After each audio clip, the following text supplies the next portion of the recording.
Hey everyone, I'm Heba and welcome back.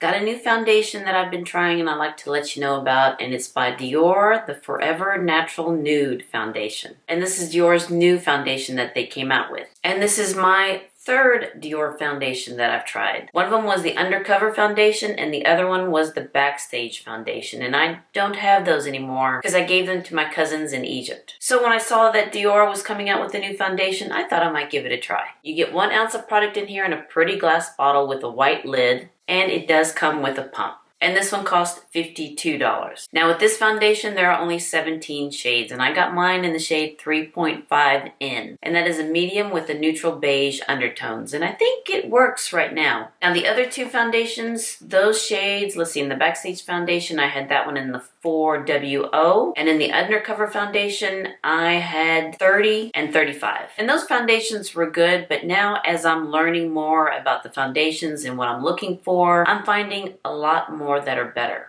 for me. Now let me let you know about my skin. I am 53 years old, so I do have the aging, mature skin. I have texture, I have pores, I have fine lines, I have wrinkles, I have melasma spots, and I have combo oily skin. So I'm looking for a foundation that will just look good on my skin, that won't emphasize the texture, fine lines, won't sink into the pores, and won't look oily on my face. I do like matte foundations. I like luminous foundations that's not too luminous, because you do want to have a nice glow to your skin, a healthy glow. I don't mind if it's a light coverage, medium coverage, or full coverage, just as long as it sits very nicely on my skin without emphasizing all the stuff that's on my skin. Now let me let you know about this foundation, and on their website, fresh and lightweight, the texture offers a natural and luminous finish with no mask-like effect, allowing the skin to breathe from morning to night. The complexion is flawlessly even for 24 hours non-stop. Now, I don't know about you, but I'm not going to be wearing a foundation for 24 hours. This formula is enriched with 96% natural origin ingredients and concentrated floral skincare. Now, when I saw that, I thought,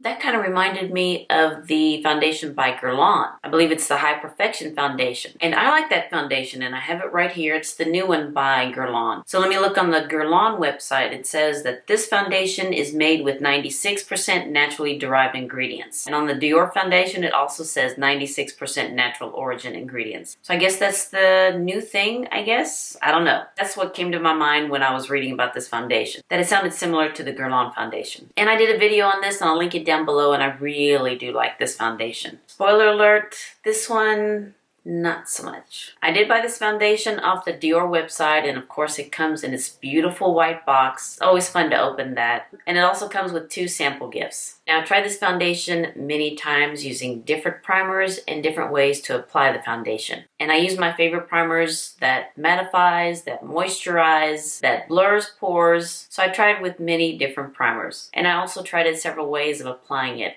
Using a foundation brush, using my hands, and using a dampened beauty sponge. Now let me show you how I applied today's foundation, and this is the one that I feel gives me the best look for this foundation. I'm going to be using the Good Molecule silicone-free priming moisturizer first.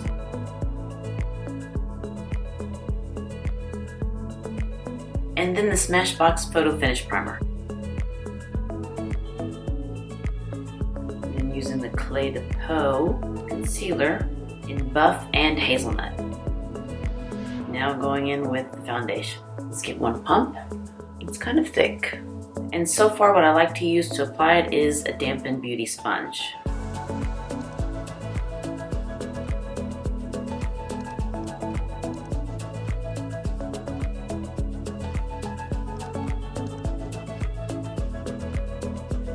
Okay, and you can see that it is dewy. It did spread out very nice. It's sitting on my skin okay. What I find with this is that it doesn't smooth out my skin. It looks like my skin. I hope that makes sense, because I can still see the texture and I can see my pores, and it is light to medium coverage. But it is a dewy foundation. I mean, it's nice. It gives you a healthy glow. Still looks a little wet. Need to let it set a little bit. Let me finish doing my eyes and we will see how this looks. And here's the complete look, and upon application, it looks beautiful. I really do like this foundation after you apply it on. Now, I did set it with powder, the one by Hourglass, and it still has, you know, a little bit of a glow there to it. Even using a mattifying primer or a pore perfecting primer, it's still giving me a little bit of, I guess, my shine is coming through. And whenever I use those primers, the oiliness doesn't come through as early as, say, whenever I don't use a mattifying primer or pore perfecting primer. And another thing that I noticed with most of the primers, that the foundation does come off whenever I apply my blush right here, just right there. That is just so strange. I don't know what to tell you on that one. I didn't use a mattifying primer, and it's been an hour since I had the foundation on, and it's already looking a little shiny right here. And if I look in the mirror, look a little close, it looks like Tin Man. And it's just showing my texture right here. And of course, there's no foundation right here. Let me come up close. So yeah, you can see that it just looks a little too Tin Man-ish. And here's what I'm talking about where the foundation came off. I hope you can see that on camera. And it's just showing my texture right here.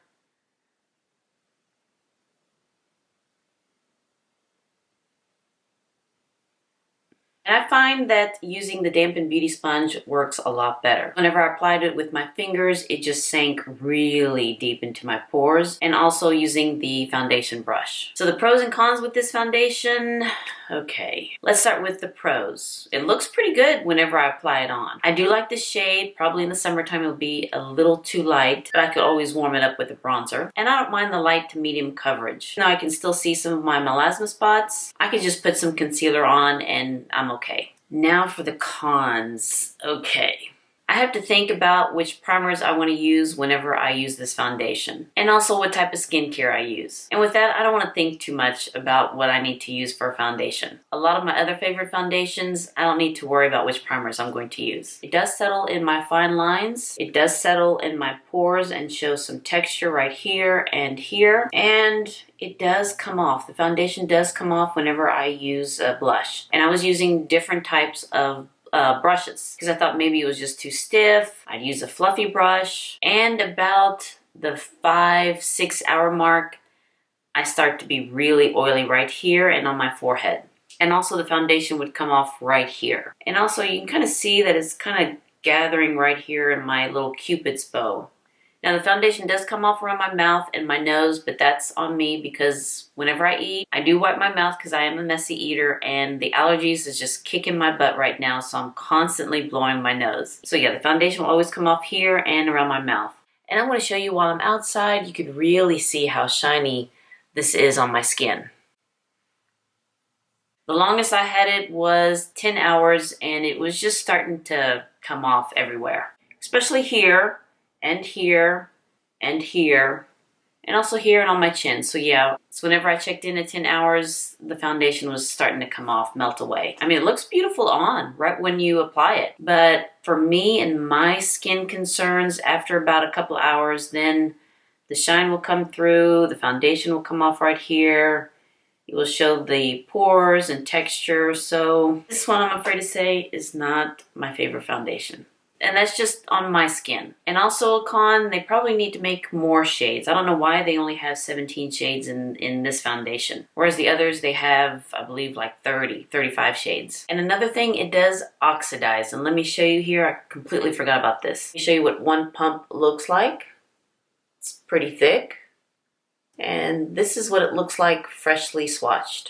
Let me wait a few minutes and then we will swatch the rest. Okay, I think this dried down some more, so let me swatch the new one. So there you can see that it does oxidize. So with all that being said, unfortunately, this is not one of my favorite foundations. I don't like saying negative things about it, but I have to be honest, and yeah, even looking in this mirror, I just look a little Tin Man-ish right here. I don't mind a good glow, but I don't like shiny Tin Man kind of a look. And this is with setting it with powder, with a lot of powder, I should say. Well, alright you guys, thank you so much for watching this video. If you like this video, please give me a thumbs up and hit that subscribe button so you can see more videos like this. And you all have a wonderful, wonderful day. I'll see you next time. Bye-bye.